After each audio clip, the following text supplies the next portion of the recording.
Alright, welcome back to the channel. Yep, it's back. The old 1989 Chevrolet Celebrity with the multi-port 2.8 V6. This one has a 3-speed.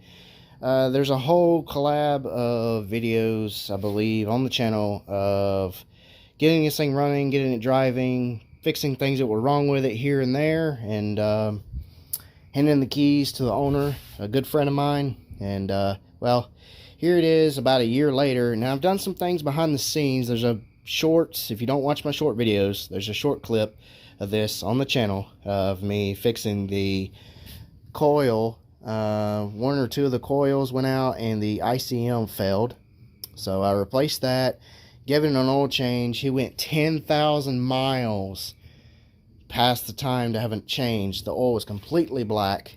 So I changed it, sent it back to him, it's good to go. And here we are sometime months later, and the fuel pump's bad.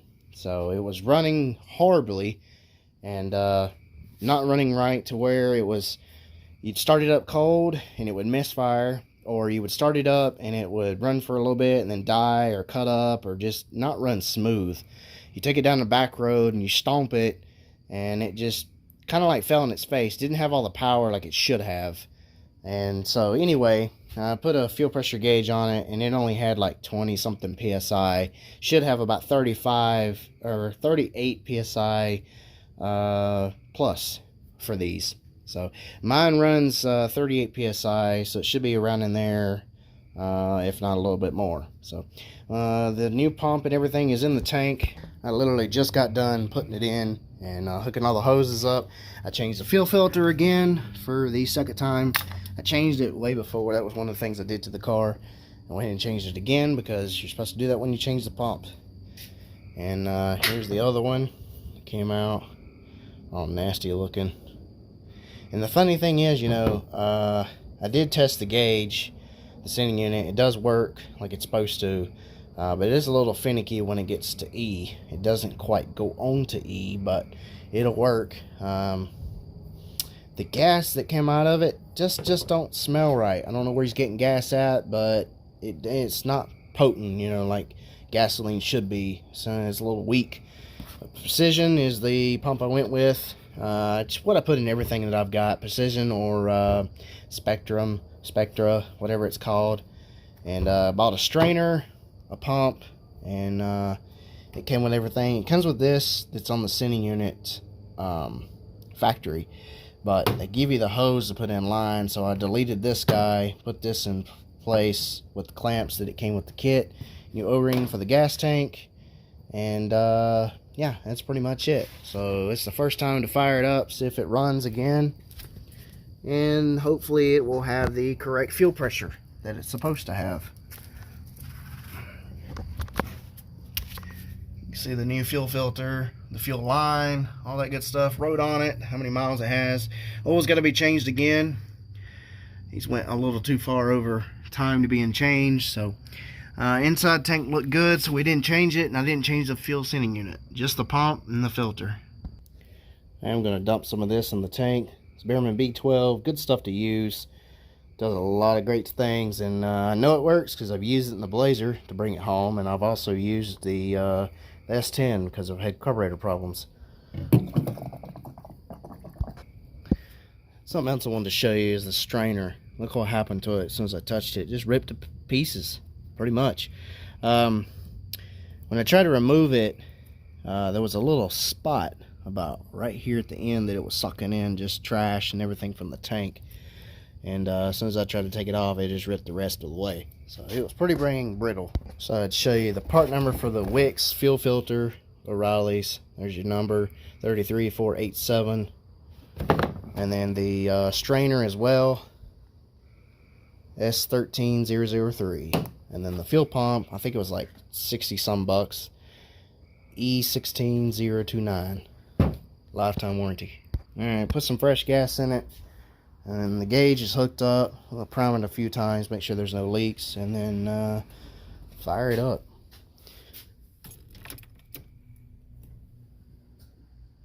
Well, I don't even hear it.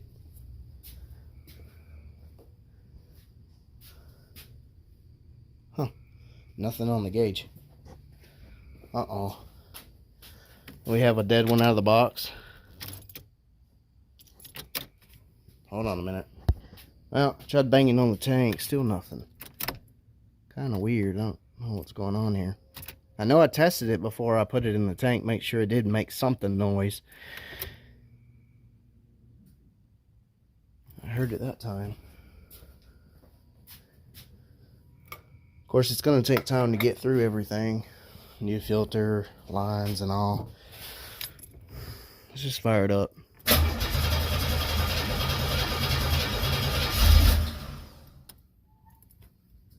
There it goes. Now I hear it. Look at that. 40 psi. Yeah, buddy. That's what it should be.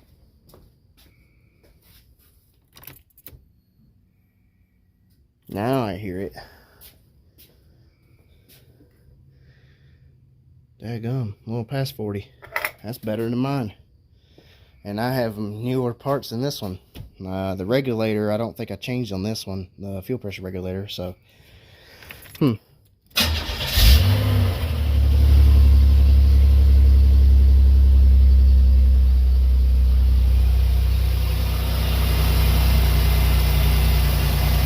Yeah, that's the same. About 38 psi. That's what it should be.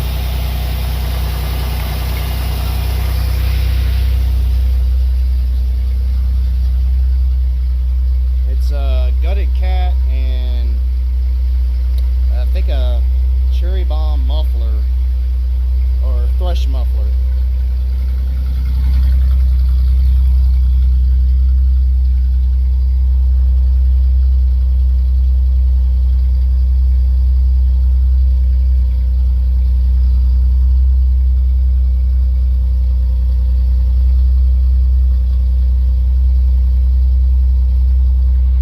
Lights are dim on this car, but about a half a tank. It's got 188,300 on it.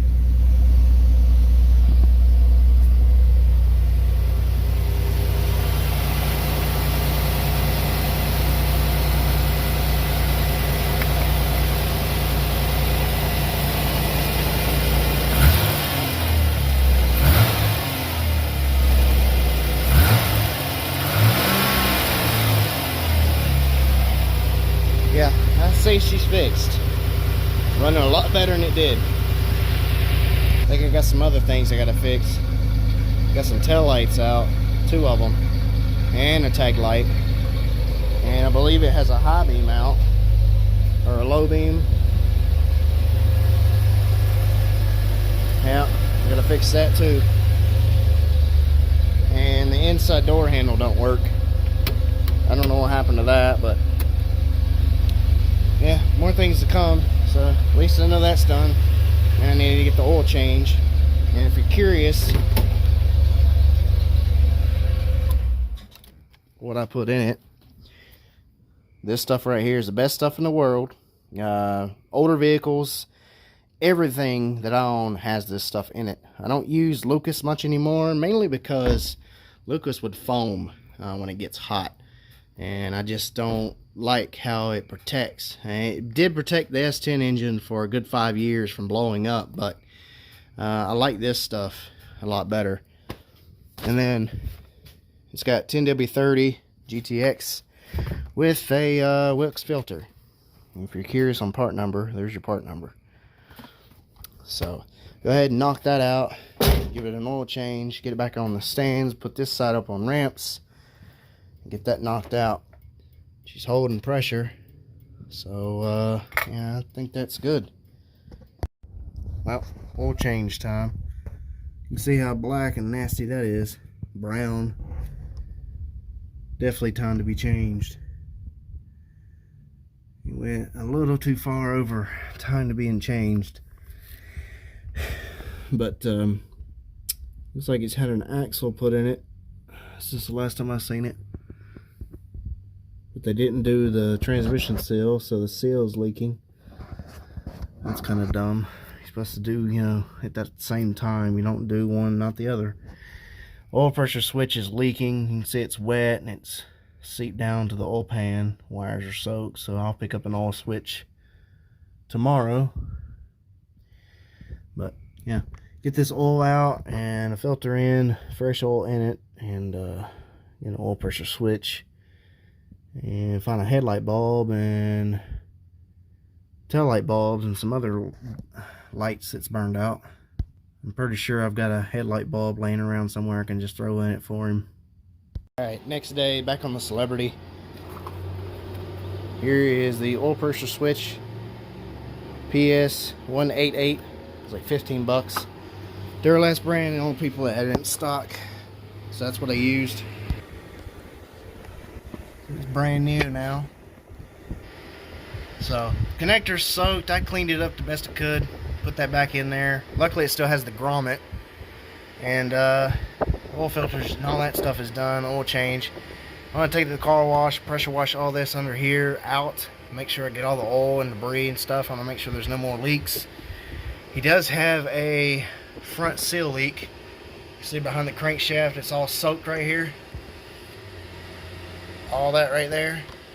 And if you look from the top, the crank pulley is actually bad. The harmonic balancer, it needs another harmonic balancer because the crank pulley, the dampener inside of the balancer is shot.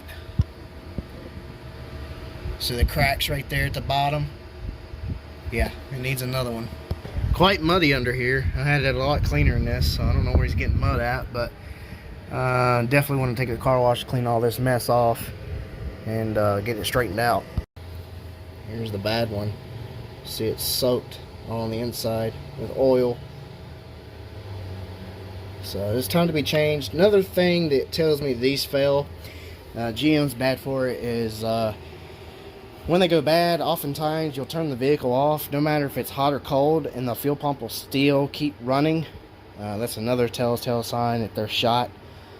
I had a 88 S10 that did that one time, and a few others, and it had the 2.5 in it, and you turn the truck off, and the fuel pump would just keep running for a little bit until I guess it finally dropped enough oil pressure, or the sensor finally realized that there was no pressure there for the pump to keep going. I popped the headlight bulb out that's burned out on this side, some knockoff brand that's in there. But I'm putting in a Savannah, 9006 is the size. Just one I had laying around. I'm not using them because I have LEDs in my vehicles now, so there's no need for stock bulbs anymore. Get this put in here. Hopefully this one works. Plug that in.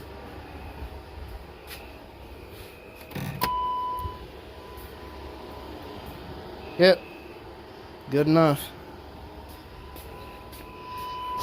Now he's got a headlight. Something back here.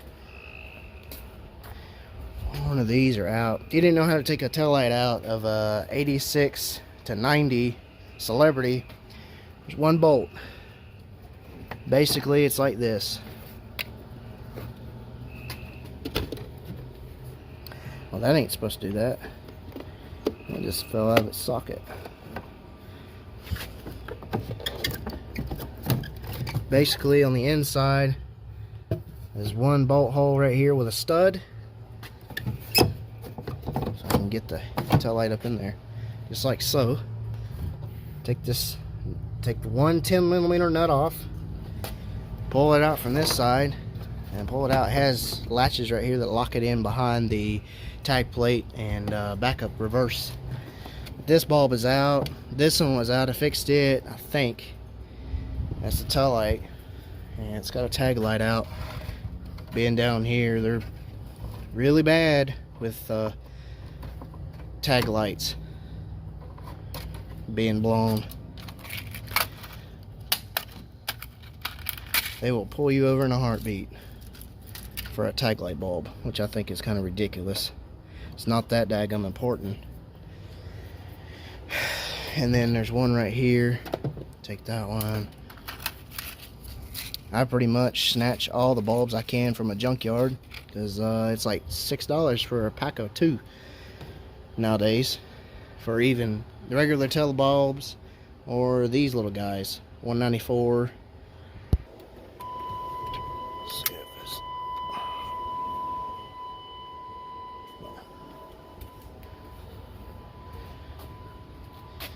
Yeah, see, we still got a problem with that.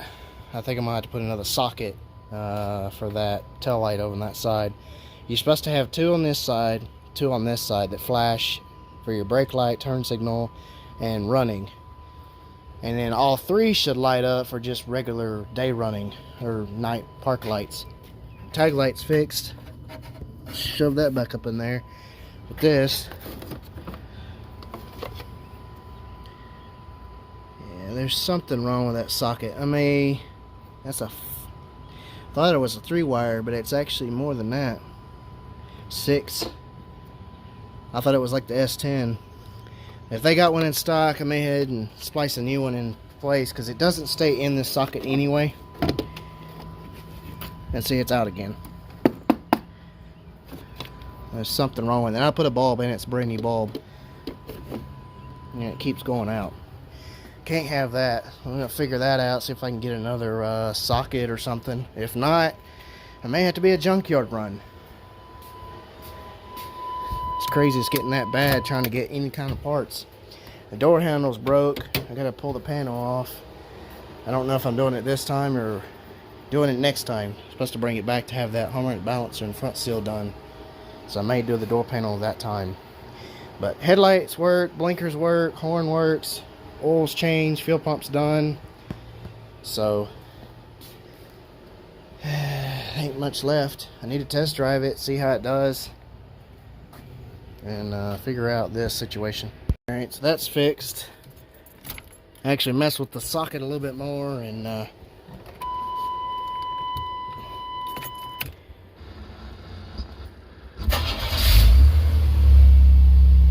actually works now.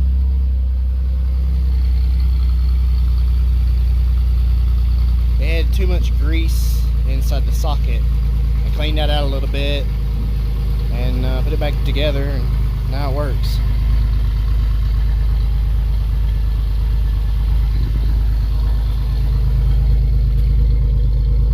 Brake light works.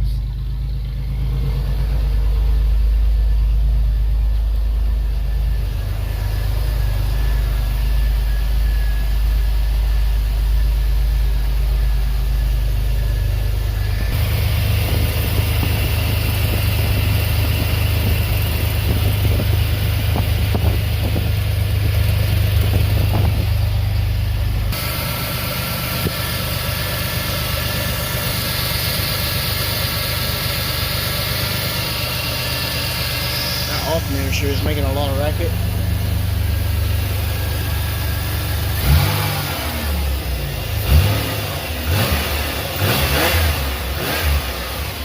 Very touchy on the gas pedal. Wouldn't do that before. Alright, getting late. We've got to get this going. Everything seems to be good. All the fluids are full. Engine sounds healthy. About to take it for a test drive.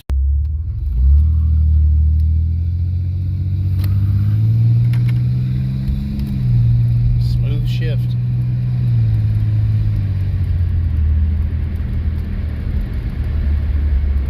Yeah, it rides a lot better with the tire pressure with the correct PSI. Something else too, when I changed the oil filter was loose.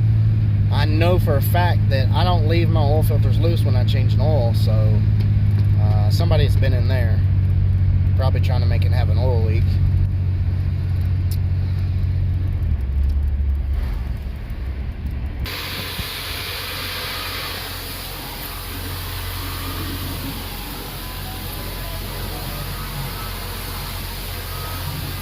See how dusty and nasty it is.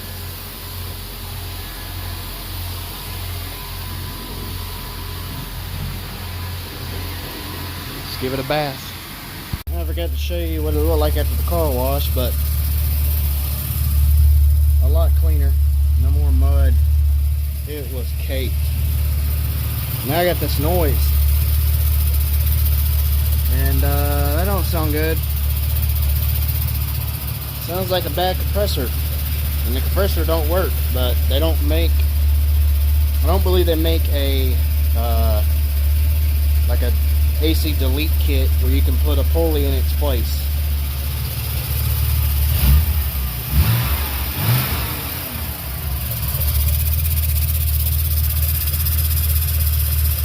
Yeah, I can see metal on the outside of the clutch.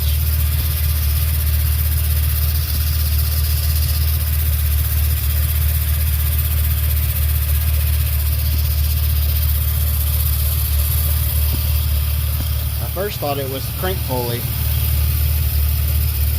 Huh, that ain't good. It's gonna need a compressor or something. Can't keep driving that. Celebrity again. Got the door handle. There's the part number for that. I believe it's from O'Reilly's is where I got it. Here's the AC bypass pulley kit. They do make these, but they're very hard to get a hold of.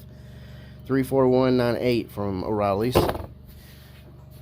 Actually, I think it was cheaper at O'Reilly's than AutoZone. But anyway, you can see it's installed. I tried the shorter belt method, and that would not work because to do a shorter belt to one that didn't have AC, see that little bolt hole right there? Right there. There's supposed to be a pulley there and a bolt. So whenever you get the belt that's shorter, it goes around the water pump and then over the little pulley and then back straight to the crank to delete the AC.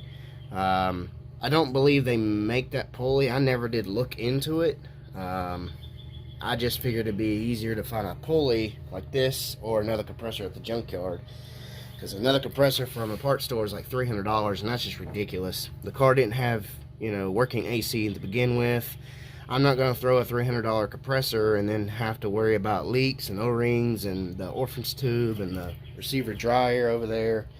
I just didn't want to deal with all that. So the best route is to just put a pulley in its place, and that's what I did. I think it was like 54 bucks. A little pricey, but you know, it is what it is. And got it together. I had to go to Lowe's and custom make a little extension, as you see. It has the splines on it. Had a it's a 5/16 I believe 6 inches long, something like that, bolt with 2 washers, a washer on that end and a washer and a locking nut on this end, and then a 4-inch spacer in between, because when I put the belt on, it was causing the pulley to pull outward with the tension from that tensioner. It was so tight. I knew eventually that was probably going to break. It's aluminum, and you know, it doesn't take much, especially if you get on it or whatever. So put a spacer in there, and hopefully that, you know, it's connected to the other part of the bracket that goes on the back of the AC compressor. So hopefully that will help keep tension to it so it doesn't break. But if it does break, it's under warranty. So we shall find out what happens. I got some coolant in it. I gotta bleed the cooling system. I did go ahead and replace the front seal and the harmonic balancer.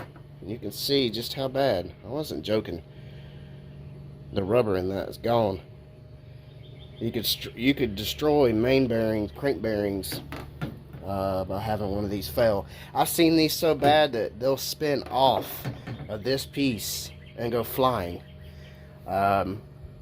So yeah, they can cause some some weird noises, belt squeals, and everything else. So brand new crank pulley from Rock Auto, because another parts stores had it, could get it. So I don't know what's going on there. That's kind of worry, because for the Celebrity I have and my Lumina, you know, the Lumina needs one.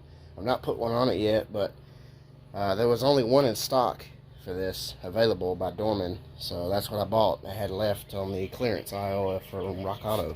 So I'm going to go ahead and bleed the cooling system, and this thing needs to go to a car wash. I need to put some mileage on it, make sure that pulley don't break, and see how it does, see how it drives and handles now the new fuel pump and such.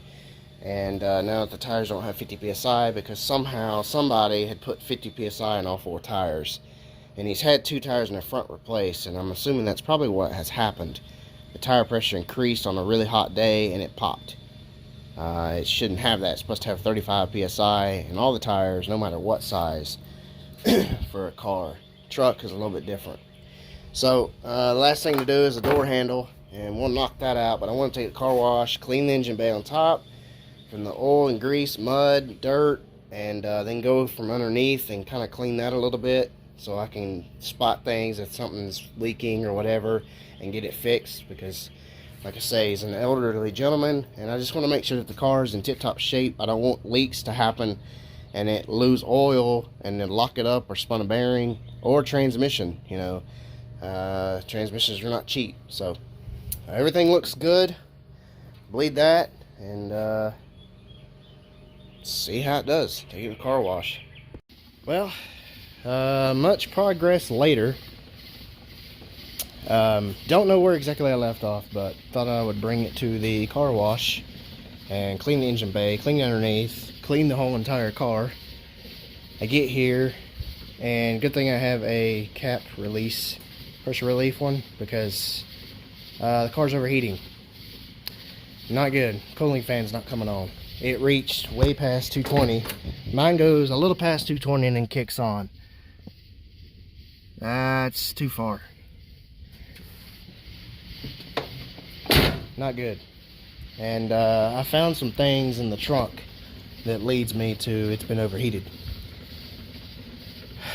That's not good. I don't know how long this has been happening, but the fan spins, so I don't know if the motor's bad or the connection or it's a relay. I have no idea. This is the first time it's ever done this to me. It is not happy.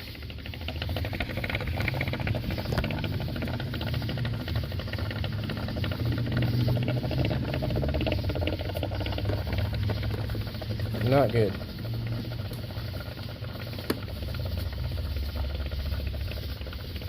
That's just great. Well, I can't put water on it until that cools down for a bit. Man, not good. So let it cool down for a bit and we'll get to cleaning.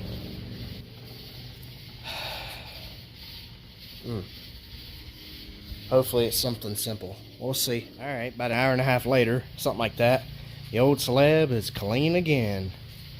Shining like new. I am going to compound and wax it. I'll probably just wax it again and protect the paint, because it's, you know, doesn't really get washed unless I'm the one doing it, and it sits under a pine tree where he lives in apartments.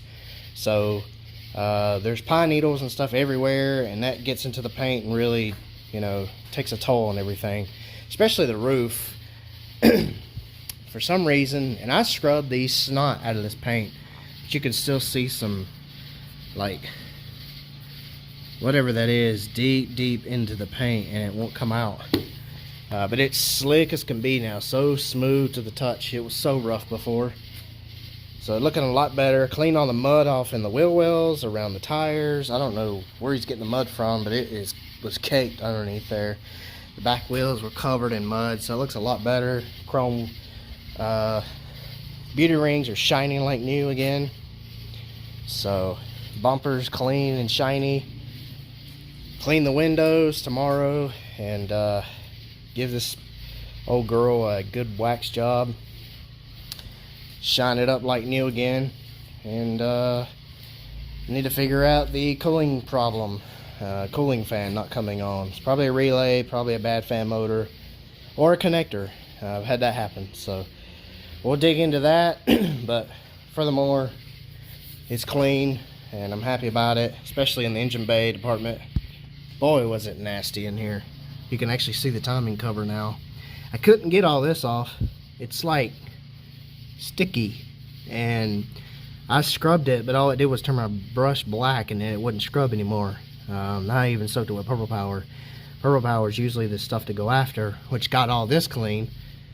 But I don't know. I guess it's that belt dressing crap. I don't know why that stuff was getting put on here. Probably because of the belt squeal and that compressor noise that it had. But I don't know. Anyway, it's cleaned. So get this thing back to the garage and figure out this cooling fan problem. Also threw a radio in it. It's a Cadillac radio out of a DeVille. You got to change the connector around. There's some ways to do that. It's very easy. And then a antenna adapter, but it works.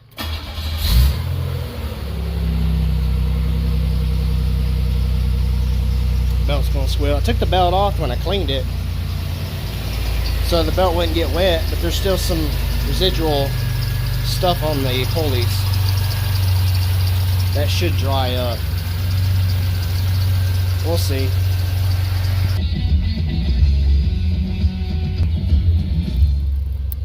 So it works great. I gotta put a speaker over here on this side, but other than that, it works because the other radio that was in here only played on the right side.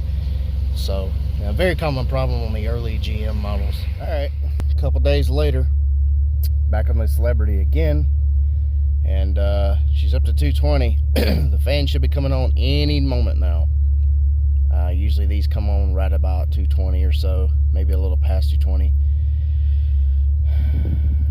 I replaced the radiator fan and the relay, and so we're gonna see what happens. And I'm currently bleeding the cooling system again, just in case there was an air pocket in the system. But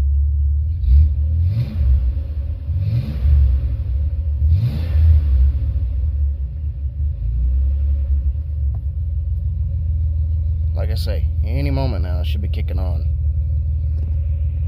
Well, it's over 220. It ain't coming on. That's about 230. So let's shut this thing down. Figure out what the heck is going on.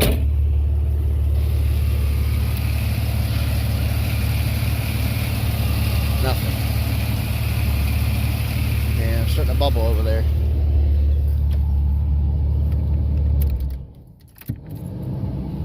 Let that continue to be on.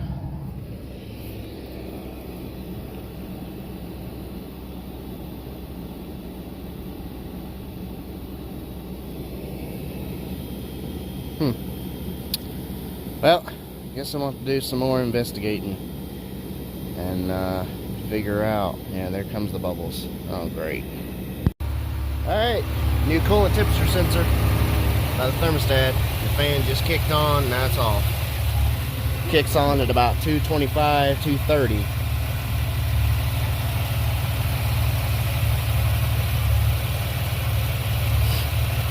So, it's fixed. Everything works now. Cooling fan comes on, cooling system's bled, new coolant, new relay, new fan motor. Finally, everybody said on the forums that my gauge was wrong. The gauge is right on like it should be. Well, today's the day. Today is the final day. Car's done. It's got to go back to the owner. Finally have a functioning, working cooling system.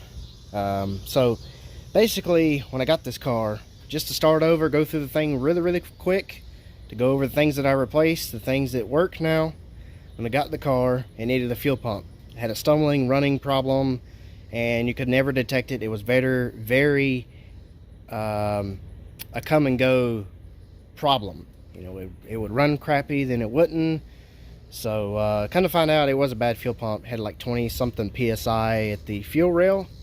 So I dropped the tank, put a new pump in it, a new strainer, filter, fuel filter, put everything back together, and now she has about 38 to 40 psi at idle like it's supposed to. So, and as soon as you know, give it the beans, rev it up, it goes straight up. So it has all the fuel pressure it's supposed to have, so it's good to go. Fresh oil change as well. It was black, it was needed to be changed. The AC compressor is deleted because the compressor itself was trying to lock itself up. So it's got a bypass AC delete kit from O'Reilly's, and you had to have a spacer and adapter that's 4 inches long. See if I can get the camera to focus. Kind of hard to see with the sun gleaming in my eyes, but you see the nut in the washer and the long bolt. Like I say, 4 inches long spacer with a 5/16, I think it's 6 inches long, and 2 washers and a nut, a locking nut. As you can see, the locking nut right there goes all the way straight across. It needed support because every time I put the belt on, it made the pulley go outward, and that was eventually going to break it because it's made of aluminum. So that's done. Fresh coolant because I could not get the compressor out without taking the bottom hose off. The AC wiring and all that stuff is zip tied up and put away so it can't rub or get caught into anything else going down the road. I doubt there'll be AC ever be put back on this car. The crank pulley was shot, the dampener and the harmonic part was gone, and the pulley was started walking its way outward, which was causing the belt to squeak all the time. So I went ahead and replaced that and replaced the front seal behind it because the front seal was shot and slinging oil everywhere down on the bottom side. Cleaned that up, cleaned the whole engine bay. The relay for the cooling fan is new. The motor for the cooling fan is new. And the coolant temperature sensor is right there below the thermostat housing is new because that is very helpful for the ECM. It reads what temperature the engine's at, so it knows how to calculate fuel and air mixture correctly. And in order for it to kick the fan on at a certain temperature, which is like 225 to 230, no higher than that. Which it does, it kicks on and kicks off. It kicks on at about 225, 230 and kicks off at about 200 degrees. So same thing my other one does right over there. So it's good to go again. Shouldn't have any more problems with that.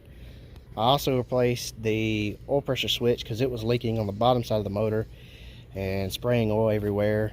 Somebody left the oil filter loose. I don't know who done that, but I didn't do that. Somebody's messed with the car, and I don't know if that's intentionally or what. But I also replaced the top dog bone mount because I replaced that the first time 2 years ago, but for some reason it failed again.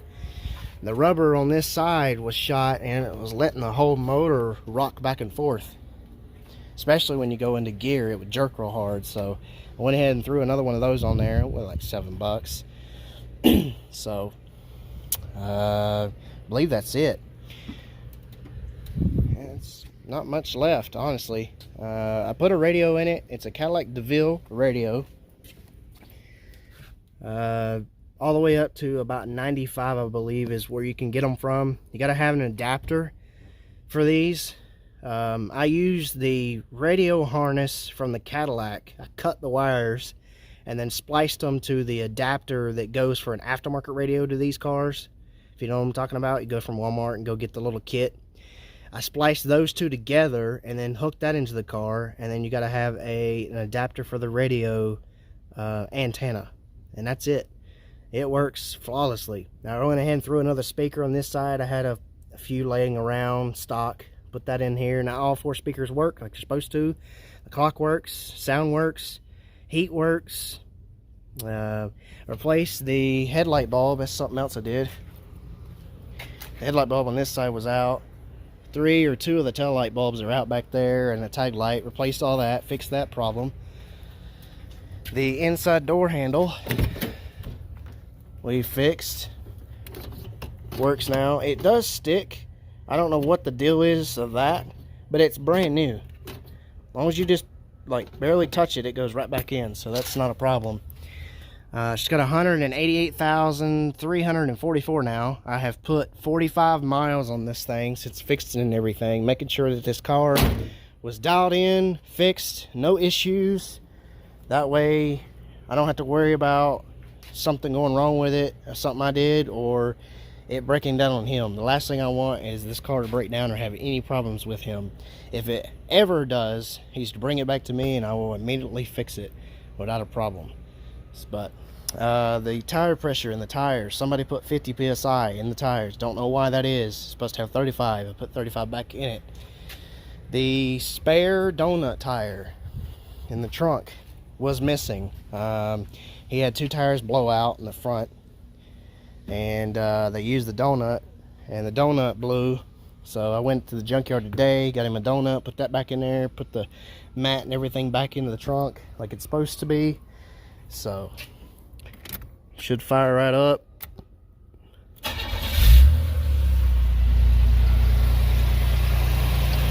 There's a little belt squeak like this when it first fires up. But once it warms up, the belt squeak goes away. There's no problems. The belt doesn't have cracks or nothing. The belt's in perfect shape. So I don't see a problem of, you know, replacing it. It should be just left alone and it'll be fine. If anything, it could be the tensioner, but the tensioner is new as well. So things that I've noticed that's been done to this car since I've seen it in the 2 years off and on, somebody put a water pump on it after I've done it because the water pump seized. The tensioner was replaced again. I don't know why. The radiator was replaced because the peacock on this side at the bottom busted. I've never seen one do that, but it happened. It's had a radiator in it again, a water pump, a tensioner. Somebody put wheel bearings in the front, both sides, the hub bearings assembly. Both of those went out. All this was in the trunk, so that's how I know it was done. Look at that.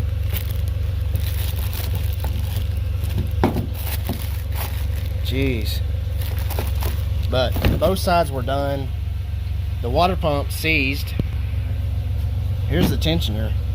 I've never ever seen a tensioner do that. The pulley's melted. Now my only idea is because this seized, maybe he was driving it and didn't really realize what was going on. This thing seized. I can't turn it by hand. Well, maybe I can some, but it's extremely tight. I'm assuming this seized when it got hot. The belt locked up and then burnt this. I mean, I don't know. I've never, and it spins fine. So the bearing in this is good. It's just the pulley's shot.